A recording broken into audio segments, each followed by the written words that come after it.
Hello, wrestling fans, and welcome to another edition of the Piledriver Weekly. My name is Electric Eric Davidson, and this is my co-host, Mr. Ace Larson. We got a ton of things to talk about this week. One of the biggest episodes we probably ever had.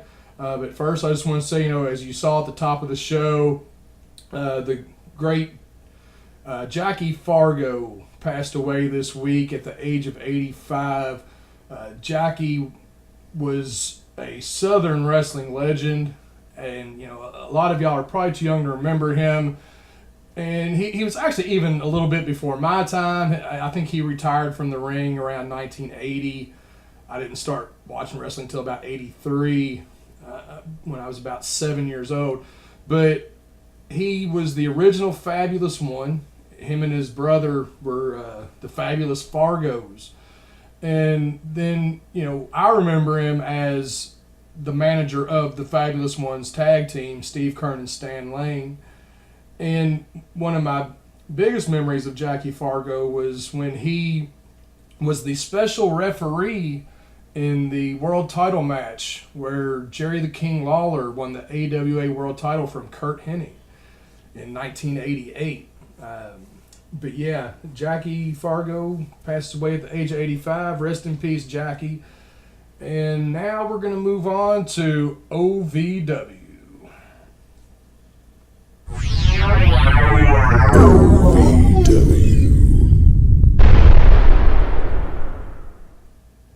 Alright, OVW this week. For once, doesn't start off with the Coalition coming out.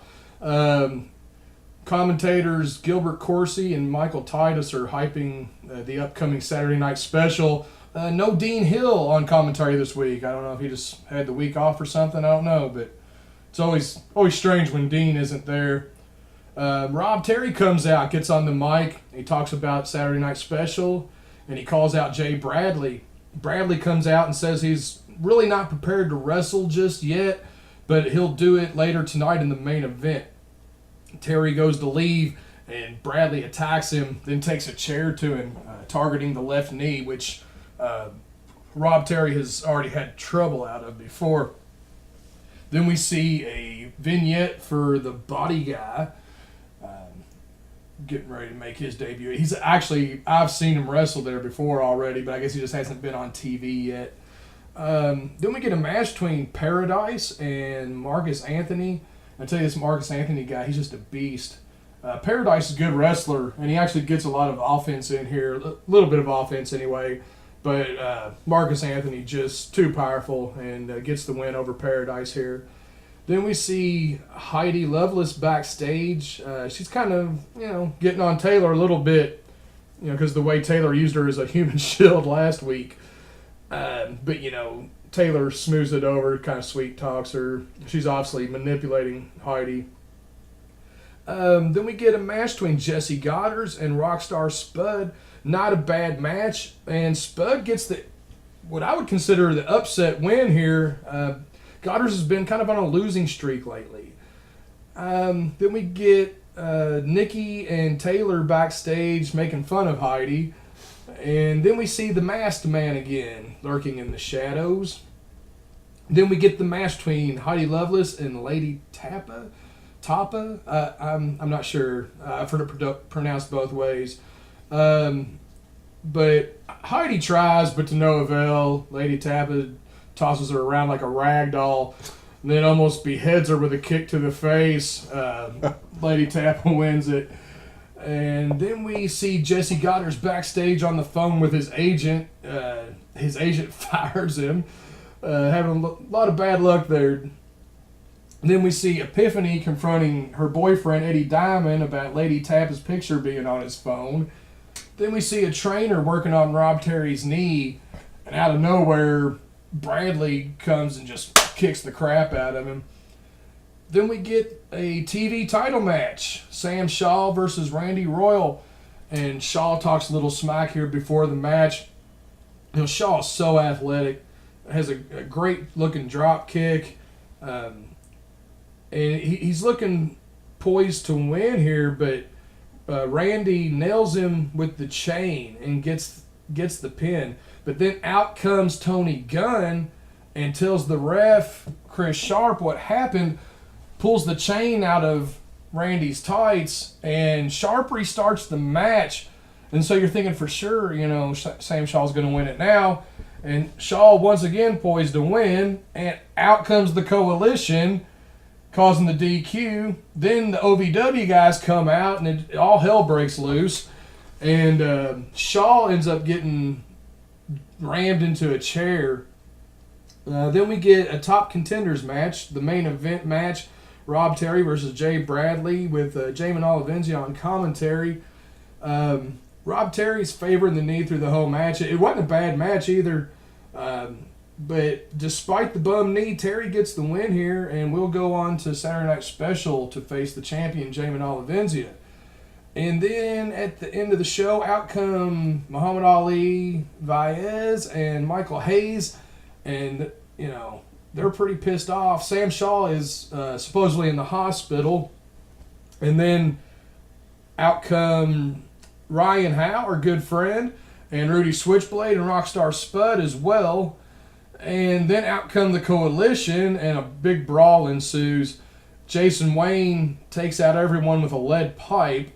And then throwback to the NWO here, they paint a yellow streak down the back of Ali, Vaez, and Michael Hayes. And that's pretty much OVW for this week. Don't forget, every Wednesday at the Davis Arena, 4400 Shepherdsville Roads, when they do their TV tapings. Make it out if you can. It's only about $5, a cheap, fun night out for the whole family.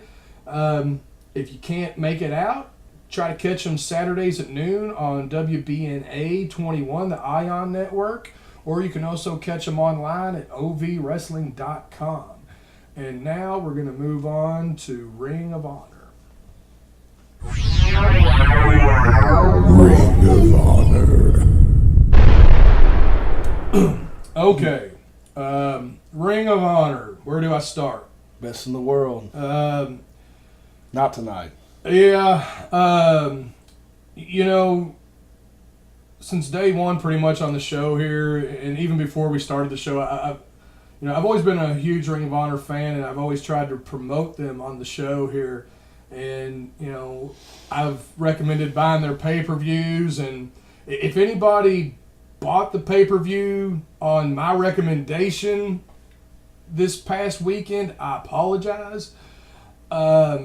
The matches themselves, I'm sure, were great, but I couldn't really tell because every 10 seconds the feed screwed up and would start buffering. And this wasn't an issue with my device, it was the feed, which, they've had problems in the past, and, they keep promising to fix it. And I keep going back because, and just let me say, what I'm saying here does not reflect on the in-ring performers of Ring of Honor at all. They put their heart and soul into their matches. They put on, really, in my opinion, the best matches in the business. As far as in-ring performances, nothing compares to Ring of Honor. True. And it's just so sad. This isn't a problem with their wrestling. This is a problem with management. And, too many times now, this has happened with their internet pay-per-views. And, of course, tons of people are complaining on their Facebook page. So I know it's not just me. It's happening to everyone that ordered it. And this got worse. It got worse. Yeah, like the first couple matches were watchable. They were okay. Only a couple minor glitches. But then the last half of the show, it was just unwatchable. The main event was just unbearable. Yeah. And it would buffer. And then when it would come back on, it would skip ahead. Yeah. And, like, in the TV title match, they blew the finish. Like, the match is going on, it buffers, then all of a sudden when it comes back on, Taven's at the ramp celebrating his victory. So I can't really give a review of the actual pay-per-view itself, what the matches were like, because we couldn't watch them. All the champions retained, I can tell you that much. And here's nothing that annoys me. I had already decided after this, we were sitting there watching, I was like, dude, I'm not ordering the next one. I'm not going to order them for a while till they get this fixed. And, Ring of Honor is owned by a broadcast company, Sinclair Broadcasting. They're the ones dropping the ball here. you're a broadcast company and you can't put on a live show that is worth a shit. And here's the kicker. Let's take a step backwards here. Yeah. Oh, go ahead. What were you gonna say? Well, canceling the internet pay-per-views. Yeah, the next day they issue a statement, and their brilliant solution to fixing this problem is to simply stop doing internet pay-per-views. And I'm just like, that's really pathetic. And it's like they're copping out. And that's nothing it's making me mad about it. I've given them 6, 7, 8 chances to get this right, and they keep saying, we're going to get it right, we're going to get it right, we're going to get it right, stick with us, we're going to get it right. I've stayed loyal, and now, after it's all said and done, you're going to throw in the towel and give up rather than fix the problem and get it right. And that just didn't sit right with me and a lot of other fans. You're basically, doing this to your fans. They're saying they're just going to do it on demand. Like, they didn't even say how long after the live show. But the thing is this particular pay-per-view, because of our work schedules, we were unable to catch it live. We were watching it on the replay. So there should be no excuse. Yeah. What's the difference of them waiting a few days? Right. So they can't even get a replay right. So how's it going to change or be any better with the going to on demand? Because you're just going to run into the same problem, and you're taking a step backwards. Yeah. I know it's more expensive, but you got to spend money to make money. Get a deal done with a cable provider to do pay-per-views through cable, or just up your game and get with a better internet pay-per-view provider. I watch other things live streaming online and never have an issue.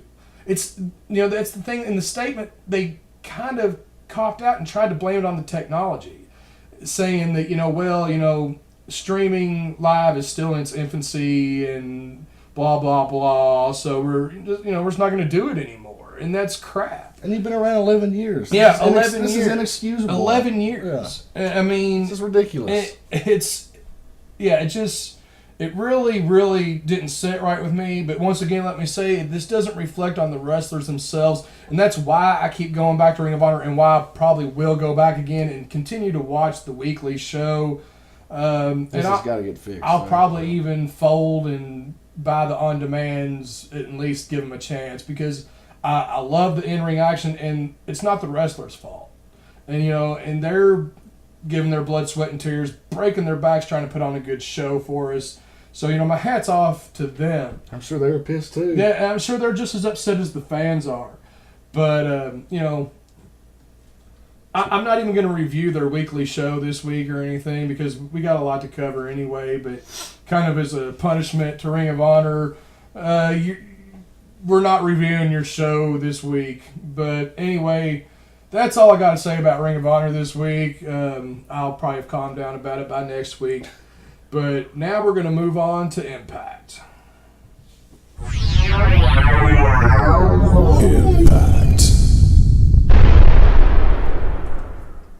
Okay, TNA Impact from Peoria, Illinois. We see a shot of Sting arriving to the building, and he's all dressed up in his nice suit. Yeah. Then we see a spot for Bound for Glory, and tonight also happens to be open fight night. 10 of the men who have qualified for the Bound for Glory series are in the ring. Out comes GM Hulk Hogan. Hogan brings out the other 2 who pre-qualified by default because they won the last 2 years, which is Bobby Roode and Jeff Hardy. Then we go to the fan vote to see who gets the first call out of the night for open fight night. And of course, it's Jeff Hardy. But before he can call anyone out, Austin Aries gets on the mic and starts talking smack. Then Christopher Daniels gets on the mic and tells Hardy he definitely doesn't want to call out either members of Bad Influence. Of course, Hardy calls out Rude. He already said he was going to. And then it all breaks down and just turns into a brawl between the 12 guys. Then we go to Ken Anderson coming out, and he calls out Joseph Park for open fight night. God. Yeah. I wish they'd just kind of go ahead and be done with the whole Joseph Park thing, honestly. Anderson gets the win after an assist by Doc, so that's 7 points for Anderson in the Bound for Glory series. Then, even though Doc came out and helped Anderson, they're bickering at each other backstage here, and they keep butting heads. Bully says they will put the VP thing to a vote. That's the whole beef between the two. But tonight they have other business, and it involves his wife, Brooke. Jay Bradley of OVW comes out and calls out Austin Aries for open fight night. Pretty gutsy move there to call out a guy like Austin Aries. They're pushing this kid, though. Yeah, they're trying to push Bradley to the moon here, which I'm still... I mean, he's an OVW guy, so I'm going to support him, but... Don't think he's ready? I don't know. I'm kind of on the fence still. I'm not going to lie. I think he's got the tools. I'm just not sure if, like you said, if he's quite ready. I'm all in favor of something new, though. Sure, something yeah. in a new direction. Yeah. So, not knocking it. And not a bad match at all. A decent showing by Bradley. But Aries gets the win via the Brainbuster. And then we take a look back at Sting and the whole main event Mafia thing. Then Sting is in the back talking to presumably the first member that he's going to recruit, but you can't see the person's face. Uh-oh. Then we see Chavo backstage giving Hernandez a pep talk for his Bound for Glory series match. And, and here's something I wanted to mention. Like the whole Bound for Glory series thing a couple weeks ago when Hernandez qualified, he had to wrestle Chavo. They made two tag team partners wrestle each other. So to qualify, one of those two wasn't going to make it in. But then Bad Influence got to qualify together in a tag team match. Then some other guy got to qualify by wrestling Robbie E. Yeah. And it just, I don't know, the whole thing just doesn't seem real fair to me that those two guys had to face each other. Yeah. But stay consistent on the program. Yeah. You know what I mean? Anyhow, Hernandez is, getting ready for his match. He goes out and he calls out, of all people, Christopher Daniels. And a real good match here. Hernandez was, I don't know if he busted his lip or something, but he was bleeding from his mouth there a little bit. Daniel wins with the best moonsault ever. Daniel's awesome, isn't he? Yeah, he really is. Yeah. He's one of those guys that's just so underrated. Really is. And for a while, I could kind of understand it because he had all the skills in the ring, but lacked a little something as far as maybe charisma or mic skills, but he's really stepped that up now. I think he's found his character. This, the character he is now, I think, is perfect for him, and he's really shining right now. As a matter of fact, I may have mentioned this on the show before, but possibly, and I've been to a lot of events in my life, possibly the best match I've ever seen live in person was Christopher Daniels against Eddie Edwards for the Ring of Honor television title in Louisville, Kentucky. I believe it was December of 2010. Just a phenomenal match. And, I mean, I already respected Christopher Daniels before that. But after that, I became a big fan of his. I think he's definitely... Now, he is on the north side of 40, so do you still think there's a chance he could be that one heavyweight title type guy? I think he could maybe still hypothetically get one run in. Even if it was just a short transitional run. And you hate to say it, but the clock's ticking. It really is, but it's not impossible. And he's still, really wrestling at his peak. He looks great. Yeah, I mean, he hasn't really lost a step. But then next, Daniel's tag team partner, Kazarian, calls out Magnus, another ballsy move. Nice match here. Real nice match. Kazarian, another underrated guy. Kaz, I like Kaz a lot. And Magnus wins with the Texas Cloverleaf. Yeah, so that's a submission win. He gets 10 points. Hogan is on the phone backstage. Bully comes up behind him, but Hogan sees him and grabs him. And Bully says he wants to talk to Brooke. Hogan says Bully and Brooke are done. Then Bully says, why do you think she stopped you from hitting me last week? Kind of like, maybe we're not done. Then Brooke comes out to give a State of the Knockouts address. She says she's proud of how far they've come, blah, blah, blah. Filler. Yeah, says there are some issues to address, though, and asks all the knockouts to come out.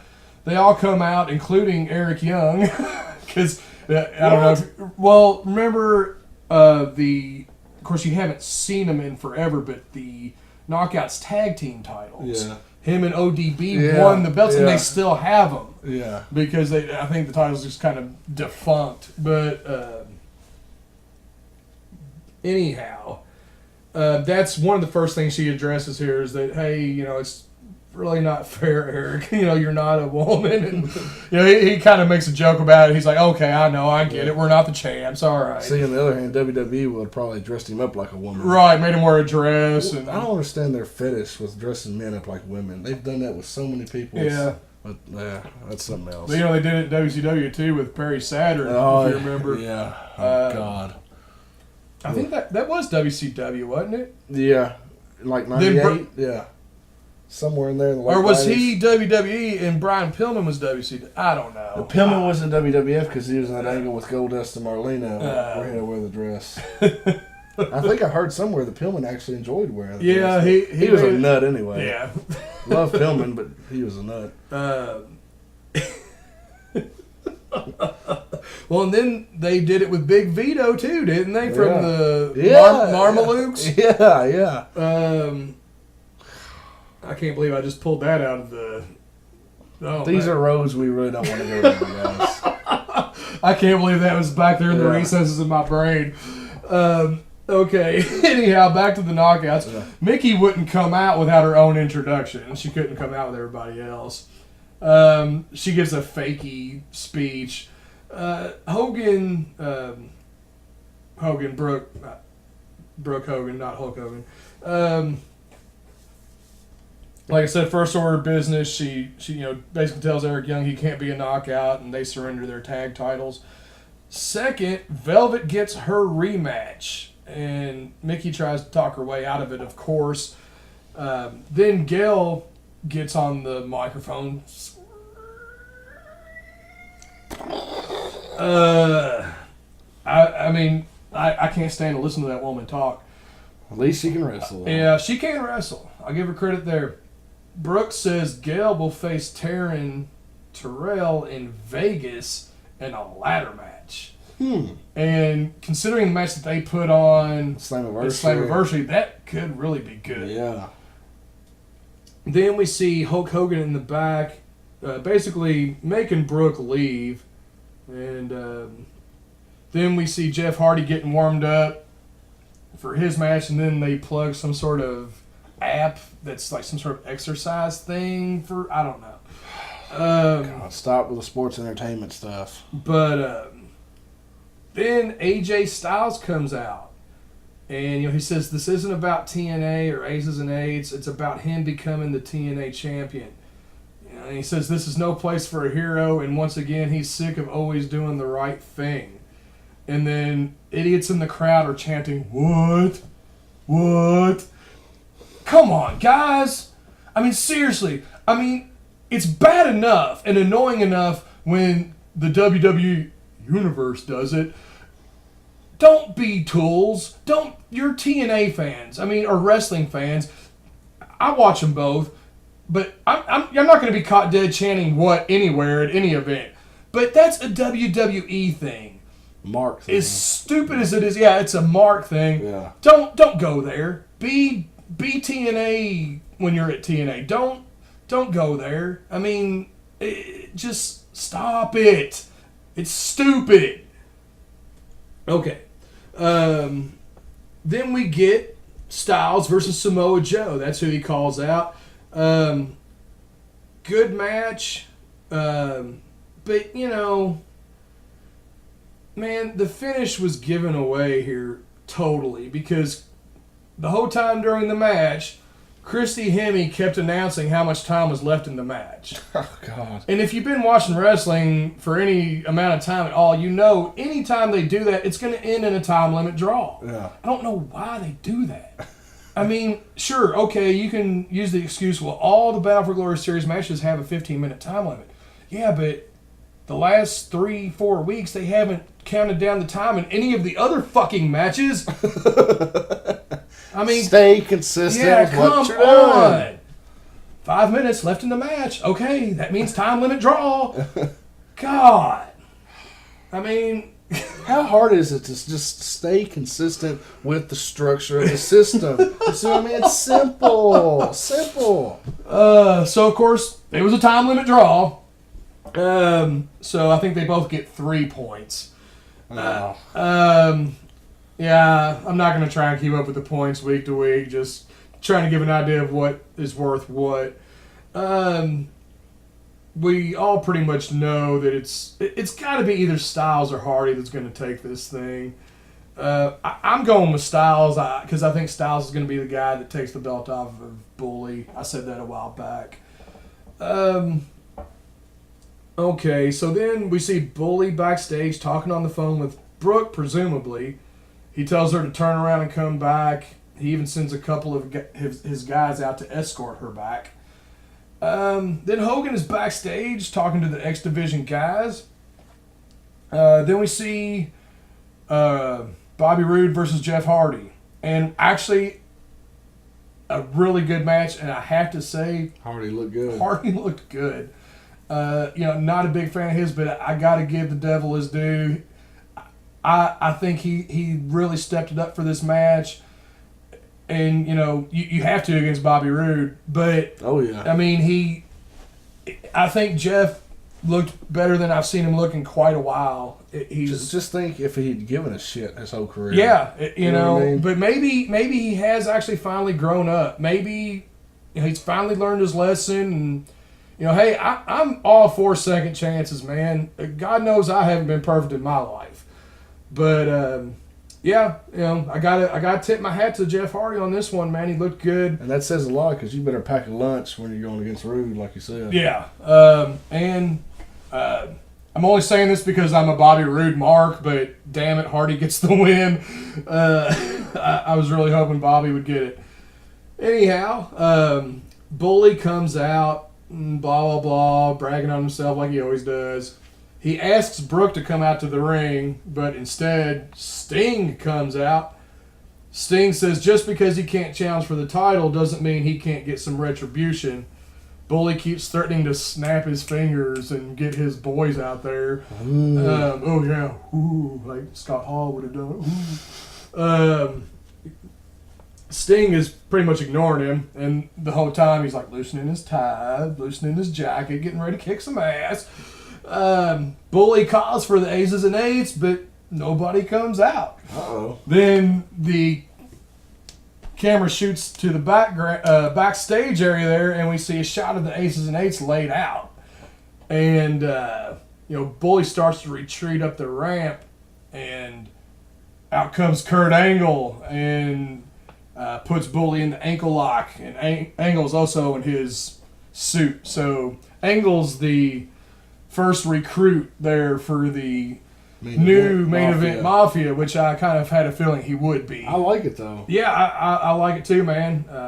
I'm really looking forward to see who they add in the coming weeks because, with the exception of Joe and I think Matt Morgan even. I think they added Joe and Matt Morgan later before the group disbanded. But, at first it was, the whole thing was you had to be a former world champion. It was Sting, Nash, Booker T, Steiner, Kurt Angle. But then later on, right before the group died, they added Joe and I believe Matt Morgan. So they could add those two again, but I'm kind of hoping they don't, to be honest. Nothing against those guys. But with the exception, I think Angle's a good addition. What about Bobby Roode? Bobby Roode would be great. I think he'd be perfect. I mean, yeah, he really would. That would be awesome. Yeah. Just those three alone. Yeah, that would be, what I mean? that would be Yeah. great. But, you know, maybe they're wanting to kind of keep him in that heel row, and putting him in that group would almost make him a face automatically. Yeah.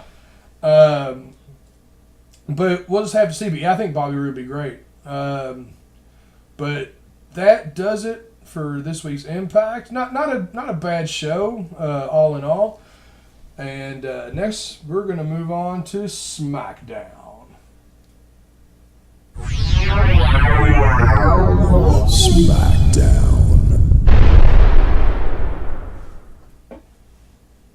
All right, we are live from Dayton, Ohio. We start off with a recap of Payback, which was the Sunday before this, and then we go to Daniel Bryan comes out first thing, talks about Raw and how he's never had a match stopped on him and blah blah blah, and the company's on the line. Supposedly there was a big fight between him and Triple H backstage about stopping the match on Raw. I think that was a work though. Yeah. But anyway, so Orton.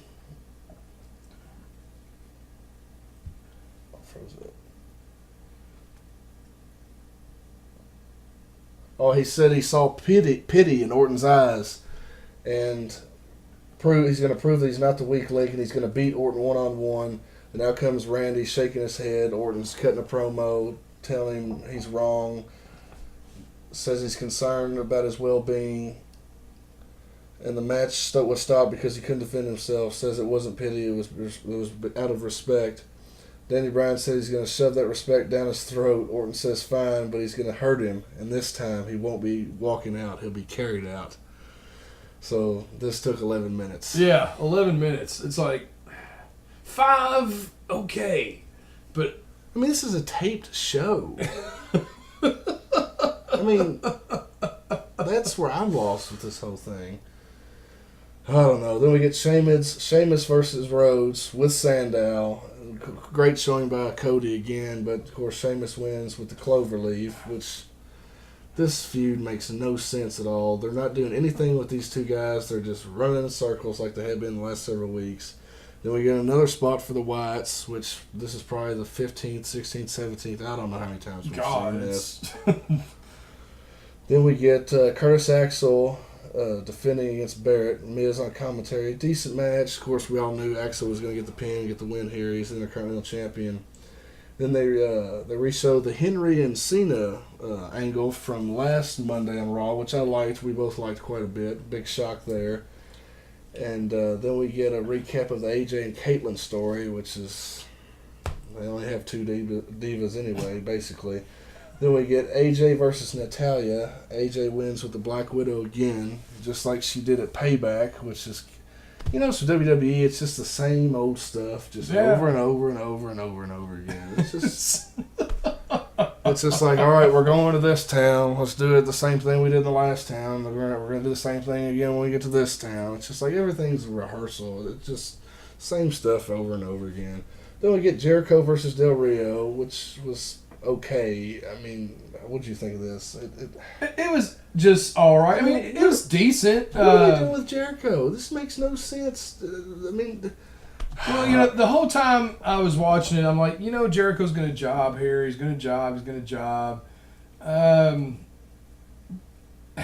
It was only by DQ. Because Ziggler came in and attacked. Right. And then, Jericho gets pissed after the match and gives him a code breaker. Then Del Rio and Ricardo come back in after Jericho leaves and gives Ziggler a kick to the head. It's like, are they trying to reconcuss Ziggler? I mean, good God. Yeah. How many times he's been kicked in the head more times since he got back than his whole career before he was injured. Welcome back from your concussion. We got a great angle. Yeah. From here on out, we're just going to kick you in the head repeatedly week after week. Hope you're all healed up. Yeah. Shit. If you don't have brain damage already, you will. Yeah. Then we get Drew McIntyre and Christian. Christian wins with a kill switch, and then he gets on the mic and panders to all his peeps. Yeah, it says he came back for, that one more match. Ugh, gosh. outcome the Shield, and honest to God, JBL said yard 3 times in 10 seconds. Oh my God. And of course, they leave Christian in a heap here. Another video hyping RVD, which the more I think about it, the less I'm excited about this. I don't know. I think it can be good. I think it would be interesting. Dude, if it's he's done not. correctly. Man, he's gonna be a part timer. It's probably only like at best a 1-year deal. He's not gonna be wrestling a lot. I promise you, man. It's not even anything to get excited about. And like I said, he's hopefully worked out and worked on his ring rust. But that last run he had in TNA really. He didn't look that good, man. Really. Yeah, I remember some of those matches. He looked kind of slow and sluggish. Yeah, I mean, I pretty much thought he was done then. That's why I was really surprised by this. And, of course, we'll talk a little bit more about him later. But Then we get Orton and Bryan, which kind of ends in a crazy finish. What do you think of this? Like I said, I think the whole thing was a work. Supposedly, DB was upset with the stoppage, but I think that was all a work. I think this was supposed to happen. It was okay. He asked to restart the match, and the yes chants start up, but then, SmackDown goes off the air. Yeah. Or I'm getting it confused with last week's Raw match. He actually wins by count out here. I was thinking about the one where it got stopped. But he's still pissed I apologize. that he hasn't beaten him 1, 2, 3. Right, he wants to beat him in the middle of the ring, Yeah. which I don't blame him. But yeah, that's SmackDown for this week. Nothing really to shout about. And next we move on to Monday Night Raw. Monday Night Raw.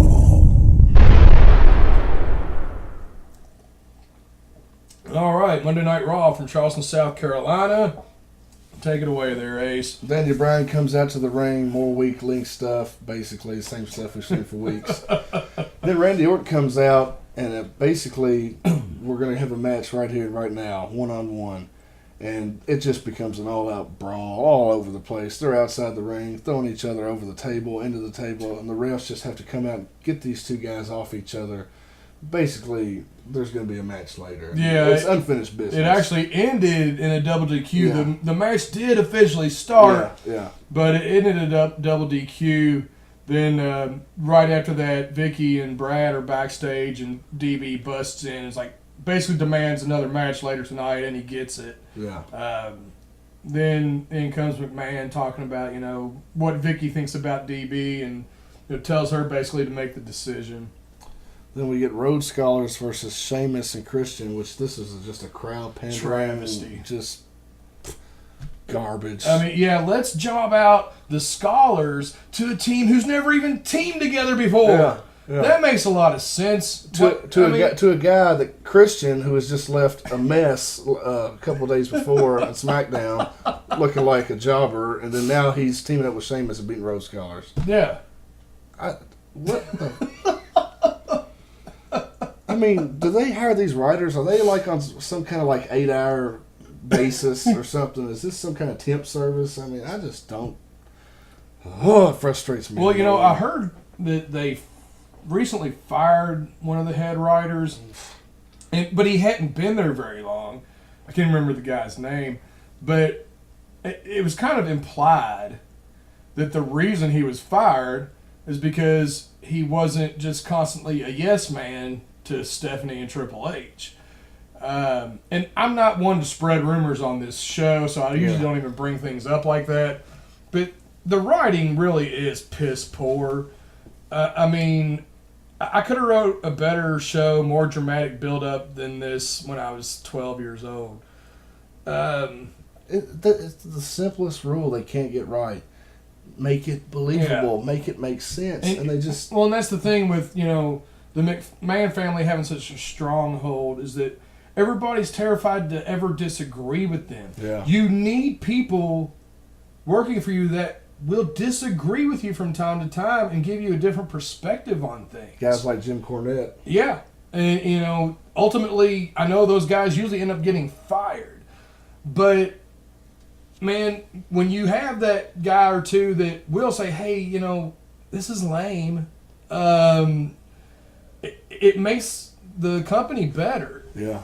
Because this is basically Vince just jacking off in all our faces, Yeah, saying it pretty really much nobody is. can touch me. I can do whatever I want. And that's why the Triple H and Stephanie are showing back up again, and McMahon's showing back up again, because they just can't stay off camera. Their egos will not let them stay off camera.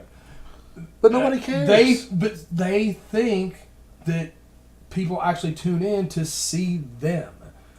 They are actually under that delusion that people give a fuck, which there again, I don't like to drop a lot of F-bombs on the show. I've dropped 2 tonight already, but I'm fired up this week. Yeah. Wrestling in general has just let us down this week. Yeah, it's been a bad week in wrestling, man. I mean, these people, especially the ones that are, say, the guys and gals that were our age when we started watching wrestling, the guys and gals that have started at that same age, 7, 8, 9, 10, up into their teens, they don't give 2 shits and a holler who Triple H, Vince McMahon, and Stephanie McMahon are, and they don't even know who they are. So yeah, I mean, they may remember Triple H wrestling, but I mean, they don't give a shit about this old bastard Vince McMahon. They don't care. He loves himself, doesn't he? Oh yeah, he's his own biggest fan for sure.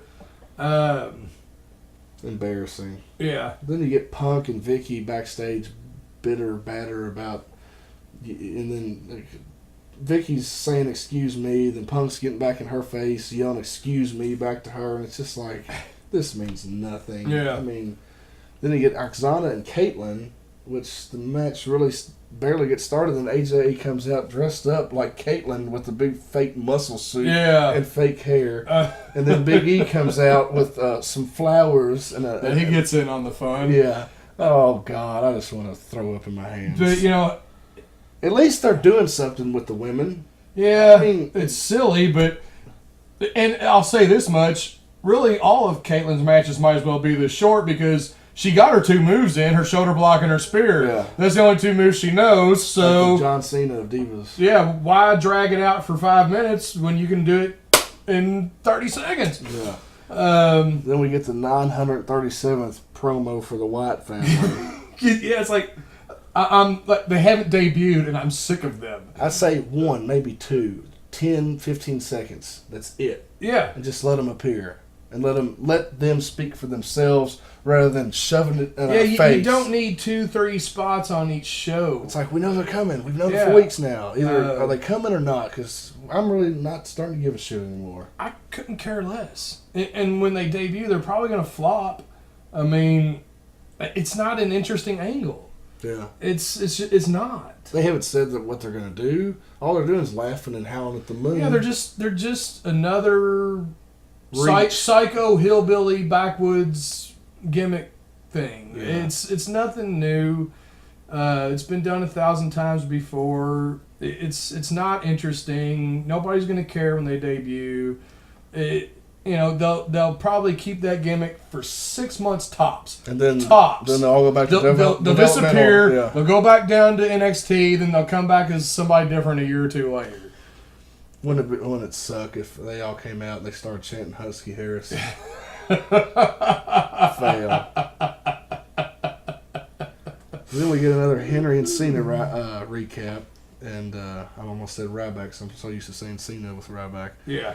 Then we have Jericho and Del Rio, which we saw shades of light here. Jericho and Del Rio was a pretty good match, but then again, sloppy at first. Just really sloppy and all over the place. And it just more of, we're just going through the motions. Right. We're pandering to the crowd. Dialing it in. Yeah. It's just like, Jericho and Del Rio, y'all can do so many more moves than what you're showing over and over and over again. But I don't think it's their fault. It's not. It's won't dictated let them to them what to do. Yeah.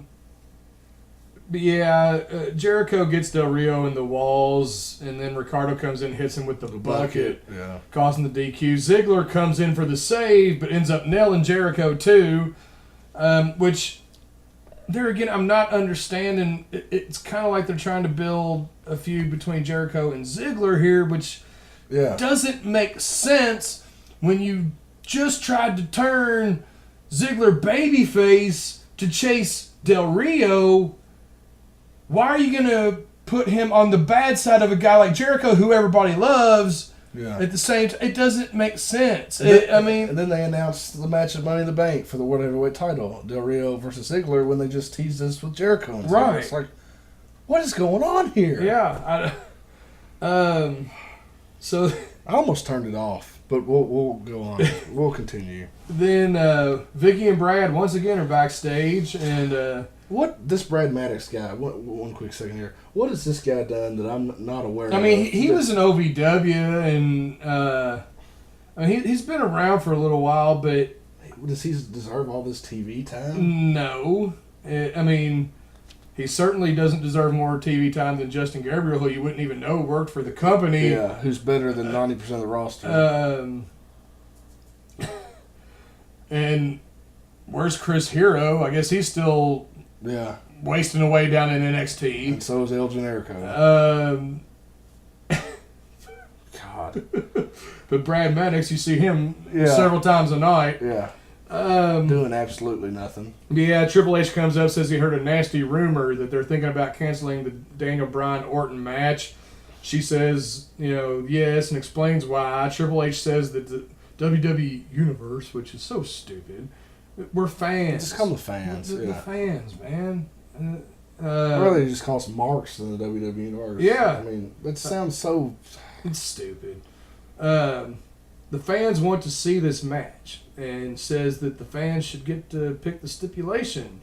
And then as he's leaving, makes fun of Brad's pink shirt that he's wearing. Ha ha ha. What did he say? Can you get that in a men's size? Yeah, something like that. Oh, Paul Levesque, you're so hilarious. That was almost as funny as the 10,000th time they talked about Vince McMahon loving cocks. Yeah. Oh, God. Which was hilarious at first, but they did it to death. Then we see Jerry Lawler, Vicky, and once again Brad Maddox in the ring to announce the launch of the new WWE video game. I almost couldn't take it anymore after this. But hey, at least this week there were no Hardee's or Domino's commercials within the show. Yeah. No thick burgers being eaten. And they announced that there's a contest to design a cover, which is actually the back cover, I guess. Vicky drawing monster heat here, I gotta say. Booed out of the building. Yeah. That was funny. And she's trying to tell the fans they can vote for the stipulation for the Daniel Bryan Orton match. Then she unveils her personal cover design, which is the three McMahons, or well, Triple H and Stephanie and Vince. Being the brown noser that she is, they're on the cover. Oh, it's starting to piss me off. Which wouldn't surprise me if that was the cover. No, it looked legit. Then Brad Maddox unveils his, which was like him with Punk and Cena. Yeah. Then Lawler says, let's see the real cover, and it's The Rock. I wonder who that could be. I mean, really? How about Daniel Bryan? How about a guy part-timer who's wrestled for you 3 times in the last year? Who may not even be at WrestleMania next year because speculation of Terminator 5. Then they go on to explain why Rock deserves to be on the cover so much. 1998's Conference Wrestlers back. Yeah, please. Really? I mean, come on. Okay, then we go to Ryback versus Khali. God. What's to talk about here? Ryback wins with the shell shock. John Cena comes out, blah, blah, blah, blah, blah. Talks about the WWE title and what it means and respect and all that crap. Like he knows. Yeah, like he would know. That's why he turned it into a abomination with a spinner plate in the middle of it. God. Talks about Henry being a disgrace. Then, of course, brags on himself some more about being the champ. We know you're the champ, John. You don't have to keep saying it. We know. Then to close the show, we get another. Well, not close the show, but Might as move well. on with the show. Another RVD spot, and then we see this Scotty Campbell douchebag. Not to sound heartless, he donated a lot of money or something to the Sandy Hurricane Relief Fund thing. That's nice and all, but he just looked like such a tool. He came out with tons of funk, and he's doing this. I mean, just pathetic excuse for a dance. It's a 3-way tag team top contenders match. The Usos versus Tons of Funk versus Drew and Jinder of the 3MB. Kind of fast match. Yeah, it didn't last very long. The Usos get the win, and this puts them in line for a title shot. And the Shield comes out and stares them down in the ring. Yeah. I couldn't help but think, and of course, I know the relation is there, and it's not that it's escaped me before now, but I think maybe it's because of the half-painted faces and the fact that they beefed up a little bit, I think. But the Usos just looking so much like the Samoan SWAT team now. I don't know if y'all remember the Samoan SWAT team. They ended up becoming the Head Shrinkers later on in the WWF, but they were originally the Samoan SWAT team, Fatu and Samu. And Fatu was, of course, became Rikishi. Mm-hmm. And Rikishi is the Usos' dad. So it makes sense. It's I guess they're kind of, paying homage there to their dad. But yeah, looking so much like the SST. And then we get Paul Heyman out to the ring. He addresses the Punk Lesnar thing. And he wants Punk to come out and talk about it face to face. Out comes Punk, says the public needs to be brought up to speed if they're going to, air their dirty laundry in public. Punk talks about being sent down to OVW in 2005 and how Paul was basically his only supporter. And, this is why he's a Paul Heyman guy. How Vince and Laurinaitis and all these other assholes wanted him fired the whole time. They kept pressuring Heyman to fire him. And I'm sure what he's all saying here is legit, all yeah. legit. Yeah. And, said he didn't have the look they liked. He wasn't, and Heyman just would not fire him, stuck with him and, stood behind him and had his back. And basically, and then even when Heyman, when they resurrected ECW and WWE, his first draft pick was CM Punk. And Punk basically says, tell Brock that I'm coming for him. But, he wants Heyman to basically look him in the eye and say, did you send, Brock after me? He basically wants to know. And he swears swears on his children yeah. that he didn't even know that Lesnar was going to be there that night. And Punk, kind of looks unsure for a minute and then says, I'm sorry I doubted you, and gives him a hug. Now, Punk could just be playing Heyman the same as Heyman's trying to play him. He could, just be saying he believes him. Who knows? We'll see. It'll all come out. But it was interesting. Yeah, it was. Then we get Darren Young with his partner Titus O'Neil versus Punk. And Darren Young actually gets in some decent offense here. Made a pretty good showing. He's not a bad worker. No. And Punk seemed a bit out of sorts, a bit distracted, but I think that was part of the right. Yeah. Punk makes Young tap. Awful quick too. Yeah. Then both of the primetime players attack Punk after the match. Curtis Axel comes out for the save. And this is when it really starts to get interesting. Yeah, and then, Heyman, Punk, and Axel all just kind of stand there and look at each other in the ring, and Punk's kind of like, what the hell? Heyman's like, what do you want me to do? You're getting attacked. Yeah. Then we see Vicky leaving Brad a message, bitching about something. Steph comes in and, says Vicky still hasn't announced the participants for the Money in the Bank ladder match. And since, she's obviously too busy to do it, Steph will go do it herself. Then we see something I'm very excited about, a spot for the War Games DVD. Good old days. If you don't remember the War Games matches from WCW. It was some cool stuff, and it's the one gimmick match that WCW did that I wish the WWE would bring back. Just really cool matches, and I'm really looking forward to that DVD. And it's out now, as a matter of fact. So Stephanie comes out to announce the Money in the Bank ladder match participants. It's going to be Punk, Daniel Bryan, Sheamus, Randy Orton, Christian, Kane, and RVD. And really, I'm on board with all these guys except for the last three. I mean, even though I'm not an Orton fan, Orton's a superstar, and Orton deserves to be there. And, I mean, I question his limited repertoire sometimes, but Orton can go. But Christian has been, Kane has been, RVD has been. Put some young guys in there and give it. Justin Gabriel. Put Justin Gabriel in there. Put Cesaro in there. Yeah. I mean, come on. Heath Slater. I mean, anybody. Yeah. I mean, that's.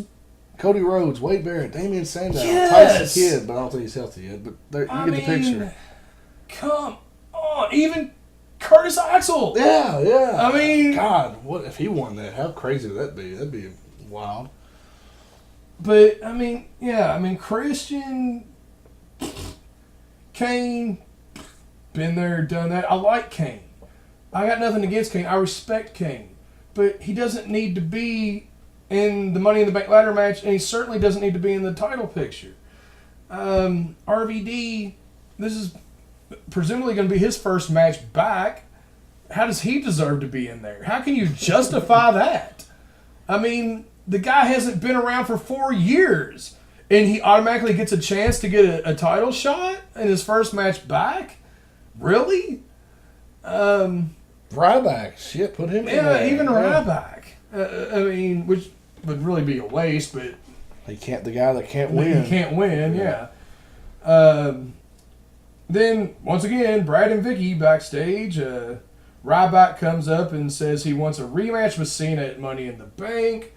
Up comes Jericho, says he deserves better too, and he should be in the Money in the Bank ladder match. Ryback says he could eat Jericho alive. Jericho says, "What are you, a cannibal now?" Yeah. So then, of course, Vicky pits them against each other at Money in the Bank, and suddenly they're both okay with that. Ryback will lose again. I don't know. I wouldn't be surprised if he went over on Jericho. He just can't win in a title situation. Yeah, or against John Cena. Then we see Punk talking to Heyman in the back, and Punk says he doesn't need Curtis Axel's help, and of course Heyman's replies, well, he asked for it next week and he got what he wants, and it's all set up. Next week it's Punk and Axel against the Primetime Players. We get Mark Henry talking about how all the fans are puppets. He fooled us again.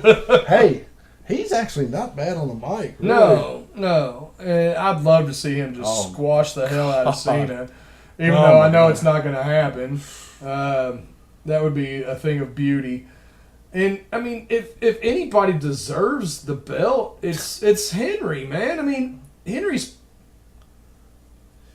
probably the longest running active guy on the roster. Oh, yeah. It had to be between him and Kane. Henry's, I because think, he was. I think Henry's been Isaac around. Yankem. Yeah, but They're neck and neck, 95, Yeah. 96, somewhere in there. And Triple H, but Triple H is a part-timer now. He barely wrestles. Yeah. He's, a suit. But, good promo. We know the outcome of that title match. Yeah. And, of course, the idiotic what chance. Then we see yet another 1,000th spot for the Wyatts. And then the votes are in for the main event.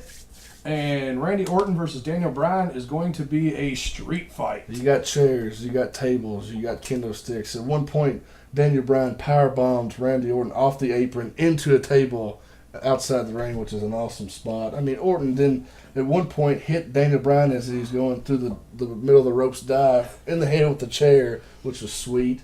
Then Orton did a suplex to Bryan through the table, angled in the turnbuckle. A bunch of kendo stick spots. They kind of missed that spot a little bit, Yeah, almost, yeah, because just like the bottom part of the table broke. But they both whipped the hell out of each other with kendo sticks. yeah, it was an entertaining match. And how'd the match end? And holy shit, did I just see Orton tap in the middle of the ring? And we even get a handshake after the match. I expected Daniel Bryan to win here. That wasn't a surprise. But I figured, especially with being a street fight, he'd nail Orton with a chair and get the pin, And so it wasn't completely clean. And it still wasn't completely clean, but mostly clean.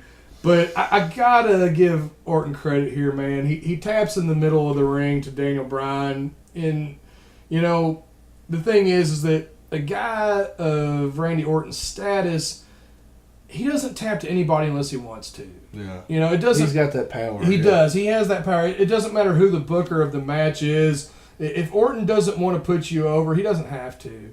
And not just losing to Daniel Bryan, but submitting to him, I gotta give Orton credit there. That actually, he gained a lot of respect from me right there, because one of my gripes about him is that he never did the job and put anybody over, but obviously he sees something in Daniel Bryan and said, hey, I think tonight I'm gonna tap out. And shook his hand afterwards. Yeah. And one thing I'll say real quick is Randy Orton and Daniel Bryan, outside of Cena and maybe Punk, Randy Orton and Daniel Bryan are the two hottest over guys in the whole company right now. Yeah, His faces, both of them. Yeah, I have to agree. Because that crowd reaction was just as hot for Orton as it was for Bryan on Raw. Yeah, Bryan's over like crazy. Yeah. And I never thought Orton would get this over as a face. But he is. Yeah. He but, is.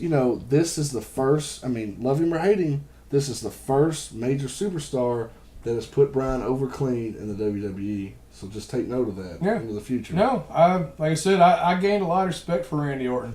I'm still not going to go out and buy his T-shirt, but, my hat's off to you, Randy. Good job, man, because if you're going to put anybody over, Daniel Bryan's the guy. Yeah. And Daniel Bryan definitely deserves it. But that is it for Monday Night Raw. And now we are going to move on to the final segment, which is This Week in Wrestling History. This week in wrestling history. Okay, This Week in Wrestling History. First, just let me say, I struggled with whether to do this one or not.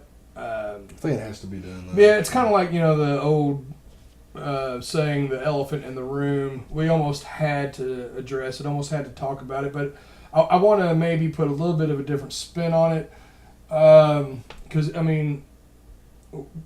what hasn't been said about it and what hasn't been speculated about. But it was this week, 6 years ago in 2007, that Chris Benoit murdered his wife and his son and then killed himself. And it's just one of those things that it's still to this day, 6 years later, it's like, did that really happen? And you remember where you were and what you were doing at the time. As a wrestling fan, it's, my wife and I had just moved into our new house, and I had Raw on in the background, and heard him say, Chris Benoit, they were doing a tribute to the late Chris Benoit. I'm like, what? So I go in, and then they say, well, him and his wife and son were all found dead in their home, and it's like, what? Because at first I was thinking car wreck, plane crash, and still, what the truth was still was the furthest thing from my mind. But the thing about it is that I don't want to come across as like I'm paying tribute to Chris Benoit here. Even though I believe the way things ended for him wasn't the real Chris Benoit, and I could be wrong. Maybe the guy was just a psycho. But from everything I've ever heard about the guy, he was a good guy who loved his family. I think he just lost his mind the last few days of his life and snapped and did something horrible that he probably even wished that he could have taken back. But this isn't really so much about Chris Benoit as it is just a shocking moment in wrestling history that will stay with guys like us forever. I still can't watch a Benoit match without just feeling this kind of weird, eerie feeling. But I think part of what gets forgotten here is Nancy. And nothing against their son Daniel either. He should be remembered as well. But Nancy was in the business too. I knew who Nancy was before I ever saw Benoit wrestle. Nancy was known as Woman, and even before that, she was with Kevin Sullivan and those guys down in the Florida territory. And she managed Doom. But yeah, I remember when she came into WCW, and it was still like NWA WCW at that time, and she first came in and she was just playing the role of a fan. She sat in the crowd during the Steiner brothers matches, and she had like pigtails and glasses and wore a hat and was real nerdy. And she always had peanut M&Ms. Yeah, I just remembered that. She always had M&Ms, and she supposedly just was a big fan of Rick Steiner. And Rick Steiner was kind of playing the simpleton kind of, dumb guy. And eventually the two like hooked up and, had a date. And when they had this date, like she had a makeover and she came out, without the glasses, without the hat, without the pigtails, and made up and dressed, nice and, for lack of a better word, slutty. And it was like, whoa, wow. She was a knockout. And the whole thing ended up being a setup. She turned on the Steiners and managed Doom, Butch Reed and Ron Simmons. And actually, they ended up being tag team champions. And then, later she was with the Horsemen, and that's how she ended up getting with Chris Benoit. I've heard that some of the guys in the industry like to joke on Sullivan. Of course, I'm sure they don't joke about it anymore after what happened. But before all that, they would kind of joke and say, Sullivan booked his own divorce because he was the booker in WCW at that time, and he was actually the one who came up with that angle, putting Nancy with Benoit. And that's how they ended up getting together in real life. But,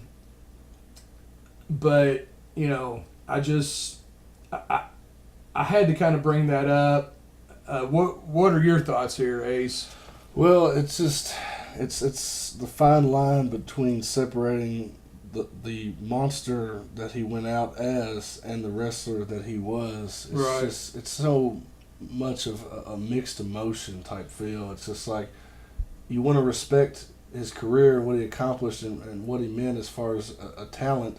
But on the same token, it's just so hard to knowing that what he did was just so awful and just nightmarish. Yeah, just monstrous. And and I understand where you're coming from because I think I've said this to people before.